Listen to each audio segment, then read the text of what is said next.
चलो आज हम एसएससी जीडी में आया हुआ पिछले साल का एक मैथ का क्वेश्चन पेपर सॉल्व करेंगे। ठीक है, जो सॉल्व करते हैं। देखो पहला क्वेश्चन क्या है। पहला क्वेश्चन क्या है, ए व्यापारी को अपने सामान को क्रय मूल्य से 50 अधिक पर अंकित करता है। एक व्यापारी अपने क्रय मूल्य से 50 अधिक पर अंकित करता है। 50 अधिक का मतलब 1/2, 2 का सामान वो कितने में दे रहा है, 3 का दे रहा है। ठीक है, उसके बाद 20% की छूट देता है। 20% छूट मतलब 1/5, मतलब 5 का सामान वो कितने में दे रहा है, 5 का सामान वो कितने में दे रहा है, 4 में। तो अब उसको कितना लाभ होगा वो निकालना है। तो इसको निकालने का क्या कर देंगे, सक्सेसिव लगा देंगे। ठीक है, दोनों को मल्टीप्लाई आपस में गुना कर देंगे। आपस में गुना करें कट जाएगा, जहाँ पे कितना आ जाएगा 2। तो 5 का सामान वो कितने में दे रहा है, 6 में। तो कितने का उसको लाभ हो गया, 1 का। 5 पे गुना 100 कर देंगे, कितने का लाभ हो गया उसको, 20% का। ठीक है, अब अगला प्रश्न क्या है। अगला प्रश्न क्या है, 5 संख्या का औसत 32 है। यदि एक संख्या हटा दी जाए उसका औसत कितना रह जाएगा, 28 रह जाता है। हटाई गई संख्या निकालनी है। देखो 5 संख्या का औसत कितना, 32। तो उनका जोड़ कितना आ जाएगा टोटल, 5 गुना 32 कितना आ जाएगा, 160। ठीक है, अब एक संख्या हटा दी तो उनका औसत कितना रह गया, 28। अब उनका औसत कितना रह गया, 28 रह गया। कितनी अब संख्या कितनी रह जाएगी, 4। अब 28 गुना 4 करेंगे तो कितना आ जाएगा हमारे पास, 80। 80 में कितना जोड़ देंगे, 80 में जोड़ देंगे 32। 80 में 32 जोड़ेंगे तो कितना आ जाएगा, 100। कितना आ जाएगा, 80 में कितना जोड़ देंगे, 32, तो कितना आ जाएगा, 110, 112। अब 112 इसमें से घटा देंगे तो हमारे पास क्या आ जाएगी, नई संख्या। नई संख्या कितनी आ जाएगी, 48। इसका आंसर कितना आ जाएगा, 48। ठीक है, अब अगला प्रश्न करते हैं। अब अगला प्रश्न क्या है, 32 से पहले की सभी अभाज्य संख्याओं का औसत बताएं। अभाज्य संख्या कौन सी संख्या होती है, अभाज्य संख्या जो किसी से भाज्य नहीं होती, जो किसी से बढ़ती नहीं है। ठीक है, अभाज्य संख्या जैसे 2 हो गई, 3, 5, 7, 11, 13, 15, 17, 15 नहीं होती, 15 तो जब अभाज्य नहीं है। 19, 23, 28, 29, 31। कितनी संख्या होगी, 1, 2, 3, 4, 5, 6, 7, 8, 9, 10, 11। 11 संख्या है, 11। अब इन सबको जोड़ देंगे। इन सबको जोड़ेंगे तो कितना आ जाएगा, इन सबको जोड़ेंगे 2 और 3, 5, 5 और 10, 17, 17, 11, 30, 25, 13, 13, 17, 19, 17, 13, 50, 30, 30 और 11, 25, 160। इन सबको जोड़ के कितना आ जाएगा हमारे पास, 160। 160 से किससे भाज्य कर देंगे, 11 से। जब इसको 11 से भाज्य करें तो कितना आ जाएगा, यहाँ पे आ जाएगा 1। ठीक है, पहले 1 पे जाएगा, फिर 4 पे जाएगा, फिर पॉइंट लग जाएगा, फिर पॉइंट लग जाएगा। ठीक है, 14.5। 14.5 कौन सा आंसर है, पहली ऑप्शन आ जाएगी इसका। अब भाज्य संख्या वो संख्या जो किसी से भाज्य ना हो। ठीक है, देखो अगला क्वेश्चन क्या है, 3 नोटबुक और 6 पेन, इनका 3 नोटबुक और 6 पेन, इनका क्रय मूल्य कितना है, 3000 रुपये। और क्या, उतने ही पैसों में एक व्यक्ति 1 नोटबुक और 12 पेन लेता है 3000 में ही। तो हमको निकालना क्या है, यदि राजू 15 पेन खरीदना चाहता है तो 15 पेन की हमको क्या निकालनी है, क्रय मूल्य कितने, 15 पेन कितने के होंगे। ठीक है, 15 पेन की हमको कॉस्ट निकालनी है। तो हम क्या करते हैं, नोटबुक को हटा देते हैं। नोटबुक को कैसे हटाएंगे, इसको 3 के साथ गुना कर देंगे सॉरी को। जब इसको 3 के साथ गुना करते हैं तो कितना गया, 3 + 36p = 9000। ठीक है, अब इन दोनों को क्या कर देंगे, घटा देंगे। इसमें से इसको घटाएंगे तो कट जाएगा, जहाँ पे कितना आ जाएगा, -30p। यहाँ पे कितना आ जाएगा, 6000। ठीक है, अब इसको इससे काटेंगे, कितना आ जाएगा, यहाँ पे -6000 आ जाएगा। माइनस कट जाएगा, कितना आ जाएगा, 200। तो एक पेन कितने का आ गया, 200 का आ गया। हम कितने 15 पेन लेने हैं, 15 पेन कितने के आ जाएंगे यहाँ से, फिर 15 गुना क्या कर देंगे, 15 गुना 200। तो कितना आ जाएगा, 15 गुना 200 करेंगे तो हमारे पास आएगा 3000। इसका आंसर कितना आ जाएगा, 3000। ठीक है, अब जब अगला प्रश्न है। अगला प्रश्न क्या है, विद्यार्थी की वह अधिकतम संख्या ज्ञात कीजिए जिनका बीच 1003 चॉकलेट और 2703 कैंडीज इस प्रकार बांटी जा सकती हैं कि प्रत्येक विद्यार्थी को प्रत्येक चॉकलेट और कैंडी समान संख्या में मिले। चॉकलेट और कैंडी समान संख्या में मिलनी चाहिए। ठीक है, जब भी हमको चॉकलेट और कैंडी समान संख्या में देनी है, वो भी ज़्यादा से ज़्यादा, तो हम क्या निकालते होते हैं इसमें, HCF। ठीक है, HCF कैसे निकालते होते हैं, HCF वो नंबर होता है जो इन दोनों से बड़े से बड़ा नंबर जो इन दोनों से कट जाता है। ठीक है, तो HCF कैसे निकालते होते हैं, इन दोनों का डिफरेंस ले लो। इन दोनों को घटाएं तो कितना आ जाएगा, 1700। जो HCF होएगा वो 1700 का गुणनफल होगा। 1700 का गुणनफल इनमें से कौन सा दिख रहा है, 17 ही दिख रहा है। तो इसका आंसर कितना आ जाएगा, 17। ठीक है, चलो अब अगला प्रश्न क्या है। अगला प्रश्न है, 384 मीटर लंबी रेलगाड़ी। अब रेलगाड़ी की लेंथ कितनी है? 384, ठीक है। एक खंबे को 12 सेकंड में क्रॉस कर देती है। खंबे को कितने सेकंड में क्रॉस कर देती है? 12 में। तो रेलगाड़ी की स्पीड कितनी आएगी? रेलगाड़ी की स्पीड आ जाएगी, ट्रेन की लंबाई को किससे बांट देंगे हम? खंबे को कितने सेकंड में क्रॉस कर रहे हैं, ठीक है। तो कितना आ जाएगा? 384 को कितने बांट देंगे? 12 से बांट देंगे। कितना आ जाएगा यहाँ पे? 3 और 2 32। तो रेलगाड़ी की स्पीड कितनी है? 12 मीटर पर सेकंड, ठीक है। आगे कह रहा है और विपरीत दिशा में यात्रा कर रही समान लंबाई की ट्रेन। एक दूसरी ट्रेन है समान लंबाई की, वो विपरीत दिशा में जा रही है। तो लेंथ क्या हो जाएगी? दोनों की जुड़ जाएगी, 384, ठीक है। और स्पीड भी क्या हो जाएगी? दोनों की जुड़ जाएगी। इसकी तो 32 दी हुई है, उसकी कितनी दी हुई है? उसकी हमको निकालनी है। उसको मान लेते हैं एस। कितने सेकंड में कर देती है? 12 सेकंड में क्रॉस कर देती है, ठीक है। अब जब इसको 12 से काटेंगे तो कितना आ जाएगा? यहाँ पे भी 32 आ जाएगा, यहाँ पे कितना आ जाएगा? 32 आ जाएगा। 32 कितना आ जाएगा? 64। 32 25 64 किसके बराबर है? 32 प्लस एस के। तो यहाँ पे स्पीड, दूसरी ट्रेन की स्पीड कितनी आ जाएगी? 32 मीटर पर सेकंड, ठीक है। अब अगला प्रश्न क्या है? 6 पेन का क्रिय मूल्य, 6 पेन का क्रिय मूल्य मतलब 6 पेन का जो क्रिय मूल्य है वो किसके बराबर है? 5 पेन के एसपी के बराबर है। तो यहाँ पे क्रिय मूल्य और एसपी के रेशो का कितना आ जाएगा? 5/6।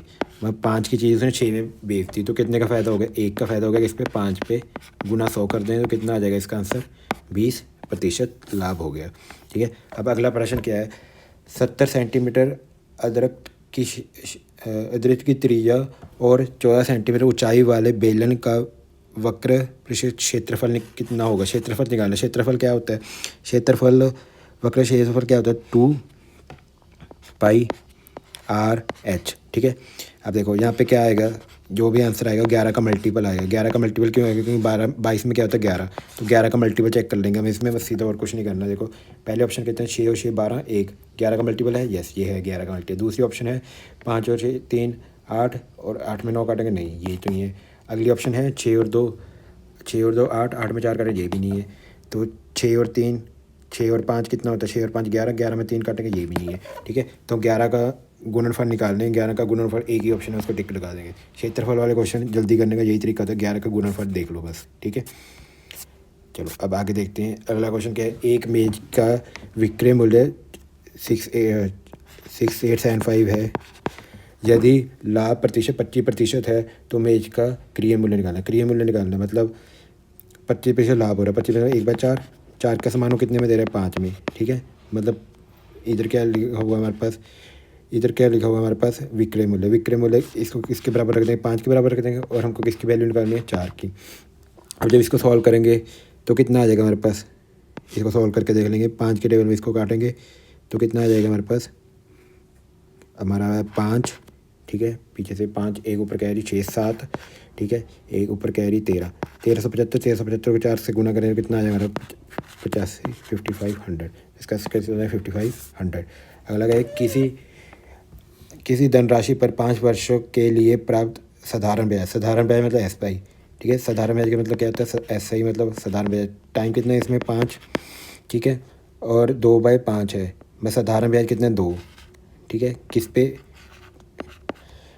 राशि पे। राशि कितनी है? अगर राशि 5 है तो साधारण ब्याज कितना है? राशि 5 है, साधारण ब्याज कितने? 2 है, ठीक है। हमको क्या निकालना है? ब्याज की दर निकालनी है। ब्याज की दर कैसे निकालेंगे? देखो जो एस आई होता है वो किसके बराबर होता है? साधारण ब्याज होता है क्रिय मूल्य को किससे, जो हमारी धनराशि होती है उसको किससे ब्याज की दर से गुना कर देते हैं। और किससे गुना कर देते हैं? समय के साथ। और किस 100 से क्या कर देते हैं? भाज्य। तो यहाँ पे इससे कितनी है हमारे पास? 2। प्रिंसिपल कितना है? 5। टाइम कितना है यहाँ पे? 5। टाइम हमको निकालना है, ठीक है। मतलब रेट हमको निकालना है। ब्याज की दर 25 को इसको काटा कितना आ जाएगा? यहाँ पे 4, 4 गुना 2 कितना आ जाएगा? 8। तो इसका आंसर कितना आएगा? 8%। ये वाला क्वेश्चन निकालना है। ये वाला क्वेश्चन देखो कैसे निकालते होते हैं। यहाँ पे मान लिख लो कितने के बाद, कितने दशमलव के बाद नंबर है 1, तो उतनी जीरो लगा दो 10। तो इसको हम क्या लिख सकते हैं? 1/10। इसका स्क्वायर करना है और इसमें कितना जोड़ना है? 1/2, 2 दशमलव लग जाएंगे तो 2 जीरो लग जाएंगी, 100 का स्क्वायर। अब इन दोनों को कैसे जोड़ेंगे? पहले इन दोनों को स्क्वायर कर लो। इन दोनों का स्क्वायर कितना आएगा? 1/100। इसमें कितना जोड़ना है? 1/10,000। और इन दोनों का जब नीचे एलसीएम में कितना आ जाएगा? 10,000। यहाँ पे कितना आ जाएगा? 100 + 1 तो कितना आ जाएगा? 100। 101, 100 कितना आ जाएगा 1, तो कितने बार दशमलव लगेगा 3 ये और एक जीरो एक और लग जाएगी, तो कितना आ जाएगा 0.01। इसको टिक लगा के आगे चलेंगे। ठीक है, अब अगला प्रश्न क्या है? अगला प्रश्न है x का 45%, x का 45% मतलब 100 और y का बराबर है, y का 15%, ये दोनों बराबर है। तो हमको क्या निकालना है? x रेशो y निकालनी है। ठीक है, ये 100 से 100 कट जाएगा तो x अपॉन y किसके बराबर आ जाएगा? ये आ जाएगा 15/45। जब इसको हम काटेंगे तो कितना आ जाएगा 1/3। तो इसका आंसर कितना आ जाएगा 1:3। अगला प्रश्न क्या है? यदि 72 जिल्दात से 720 पुस्तकों को जल्दबाजी में 22 दिन में पूरा करता है। ठीक है, अब कितने 72 कितने दिन में पूरा करते थे? 22 दिन में पूरा करते थे। ठीक है, कितनी पुस्तकों को? 720 की पुस्तकों को। इसको हम किसके बराबर रख देते होते हैं?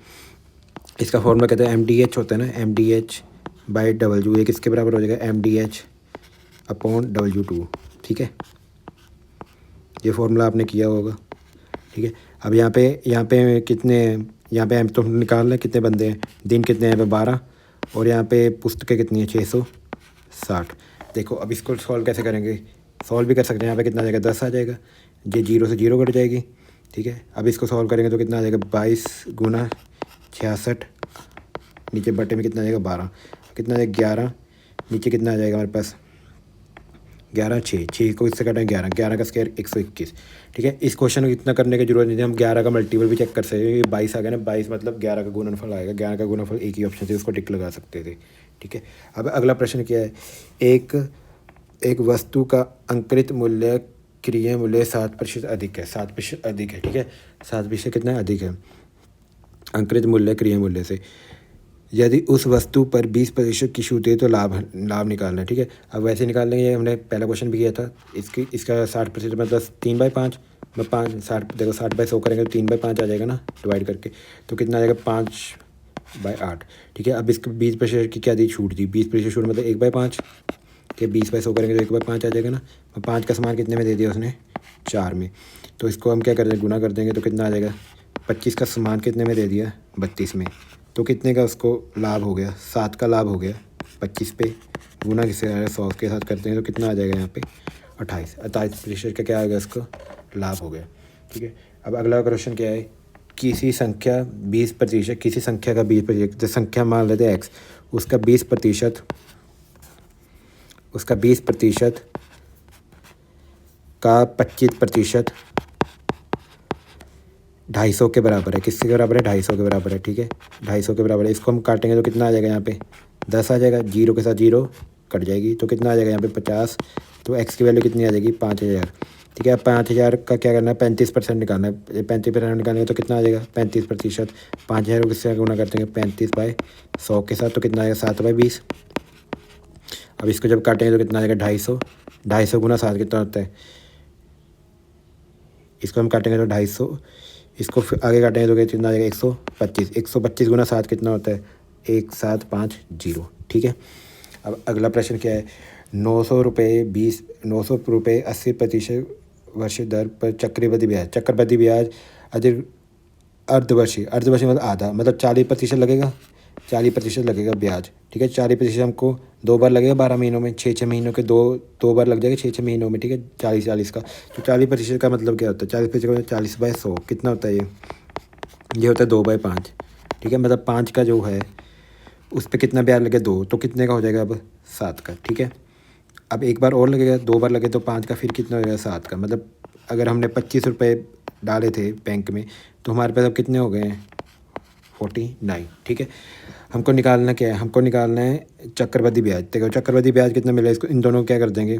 माइनस में। इसको दोनों को जब घटाएंगे तो कितना आ जाएगा हमारे पास? 4 और 2 कितना आ जाएगा? 24। 24 मतलब हमारे पास 24 में क्या होता है? 24 में होता है 3 का मल्टीपल। देखो 8 गुना 3, तो हमारे आंसर 3 का गुणनफल आना चाहिए। 8 का 3 का गुणनफल कौन सा? देखो पहले ये ऑप्शन भी है तो हम फंस गए, ये ऑप्शन भी 3 का गुणनफल है। ठीक है, हम इसको सॉल्व कर लेते हैं। तो 24 का हो गया। 25 की जो वैल्यू है किसके बराबर दी हुई है हमको? इधर क्या होता है हमारे पास? धनराशि। 25 की जो वैल्यू है 9000 के बराबर दी हुई है हमारे पास। मैं 25 की जो वैल्यू 9000 के बराबर है, मतलब 9000 की वैल्यू 25 के बराबर है। हमको निकालनी किसकी है? 24 की। इसको किसके साथ गुना कर देंगे? 24 के साथ। अब जब इसको सॉल्व करेंगे तो कितना आ जाएगा, 25 को इसके साथ काटेंगे तो कितना आ जाएगा हमारे पास, 9 गुना 4 36 आ जाएगा, 360। 360 गुना 24 करेंगे तो कितना आ जाएगा, 8640। ठीक है, पीछे देखो 6 गुना 4 कितना होता है, 6 गुना 4 आखिरी अंक देख लेंगे, 6 गुना 4 4, तो पीछे 4 जीरो आना चाहिए, तो यही ऑप्शन है। ठीक है, अब जो आखिरी एक और प्रश्न देखो, अगला प्रश्न क्या है, 8400 रुपये को क्रमशः में इसमें बांटना है, क्रमशः में बांटना है। ठीक है, 2 3 3। ठीक है, इसको हम कैसे करते होते हैं, इसको करने के लिए हमको क्या करना है, नीचे वाले को एलसीएम ले लेंगे। इन एलसीएम कितना है 3, तो इन सारे को किससे मल्टीप्लाई करेंगे, 3 से। जब इसको 3 से मल्टीप्लाई करेंगे तो 3 से 3 कट जाएगा, तो यहाँ पे कितना आ जाएगा हमारे पास, यहाँ पे कितना आ जाएगा 2 आ जाएगा। यहाँ पे कितना आ जाएगा, 3 के साथ इसको 3 के साथ गुना करेंगे 9 आ जाएगा। यहाँ पे 3 के साथ 3 कट जाएगा, कितना आ जाएगा 1 आ जाएगा। तो इन दोनों को जोड़ेंगे कितना आ जाएगा 12। 12 को किसके साथ बांटना है, 8400 को 12 से बांट देंगे और हमको क्या लगाना, आर की धनराशि। आर की धनराशि में एक की वैल्यू लगानी है, तो कितना आ जाएगा, इसको हम सॉल्व करेंगे 700, तो इसका आंसर कितना आ जाएगा 700। ठीक है, अब अगला क्वेश्चन है 18वां क्वेश्चन। देखो 18वां क्वेश्चन क्या है, एक गोले की त्रिज्या में 50% की वृद्धि होती है, 50% की वृद्धि होती है। ठीक है, तो गोले का आयतन कितना होगा, आयतन निकालना है, आयतन कितना होगा। देखो आयतन क्या होता है, 4/3 पाई आर क्यूब। देखो आर क्यूब मतलब यहाँ पे आर 3 बार आएगा, तो आयतन बढ़ कितना है 50%। 50% कितना होता है 1/2, मतलब 2 से कितना हो रहा है, आयतन 3 हो रहा है। ये कितनी बार लिखेंगे, हम 3 बार लिख लेंगे, 2 से 3, फिर कितना हो रहा है 2 से 3। मतलब अगर पहले आयतन 8 था, अब आयतन कितना हो गया 27, तो कितना आयतन बढ़ गया। इसको इसमें से क्या कर देंगे, घटा देंगे। 8 को 27 में से घटाएंगे तो कितना आ जाएगा 19 आ जाएगा। 19 के क्या की वृद्धि होगी आयतन में, किस पर, 8 पर। इसको किसके साथ गुना कर देंगे, 100 के साथ गुना कर देंगे। ठीक है, अब जब इसको सॉल्व करेंगे तो कितना आ जाएगा 1900/8। 1900/8 करेंगे तो कितना आ जाएगा 2 3 7।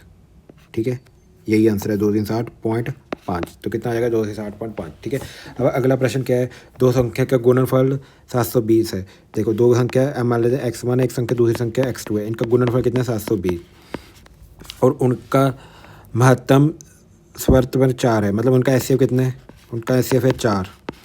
इन संख्याओं का लघुगत्तम कितना, लघुगत्तम है एलसीएम कितना है, एलसीएम को निकालना है। ठीक है, अब इसमें कौन सा फॉर्मूला लग जाएगा, इसमें हमको जो पता नहीं x1 मल्टीप्लाई बाय x2 किसके बराबर होता है, x1 मल्टीप्लाई बाय x2 बराबर होता है एलसीएम गुना एचसीएफ के बराबर होता है। ठीक है, अब देखो x1 गुना x2 किसके 720 है, अब एचसीएफ कितना दिया हुआ है क्वेश्चन में 4, एलसीएम क्या है हमको निकालना है, तो एलसीएम कितना आ जाएगा, 4 को 720 से घटाने के तो कितना आ जाएगा 180, इसका आंसर कितना आएगा 180। ठीक है, अब देखो अगला लास्ट क्वेश्चन क्या है, लास्ट क्वेश्चन क्या है, स्वीपल किसी काम को 16 दिन में कर देती है। ठीक है, एस कितने में 16 दिन में कर देती है किसी काम को।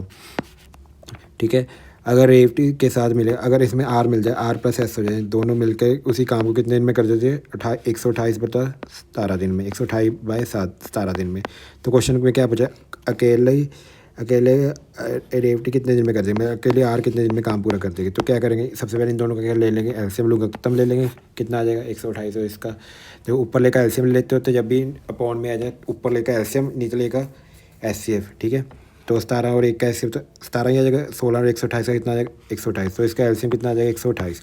अब 16 के टेबल में 128 कब जाता है, 16 के टेबल में 128 आता है हमारा 8 पर। ठीक है, 128 के टेबल 128 1 पर, 17 ऊपर चल जाए तो कितना आ जाएगा यहाँ पे 17। ठीक है, एस अकेला 8 दिन में काम पूरा कर रहा है, एस एक दिन में 8 काम कर रहा है, आर प्लस एस एक दिन में 17 काम कर रहा है। तो आर अकेला कितने एक दिन में कितना काम करेगा, 17 में से 8 को क्या कर देंगे, घटा देंगे, तो कितना आ जाएगा हमारे पास, 17 में से जब 8 को घटाएंगे तो 9। तो आर एक दिन में कितना काम कर रहा है, 9 काम कर रहा है। हमको काम कराना कितना आर से 128, तो 128 काम कितने दिन में करेगा 128/9 में, तो इसका आंसर कितना आएगा 128/9। ठीक है, चलो हमारे आखिरी क्वेश्चन भी हो गया सॉल्व। चलो ठीक है, थैंक यू।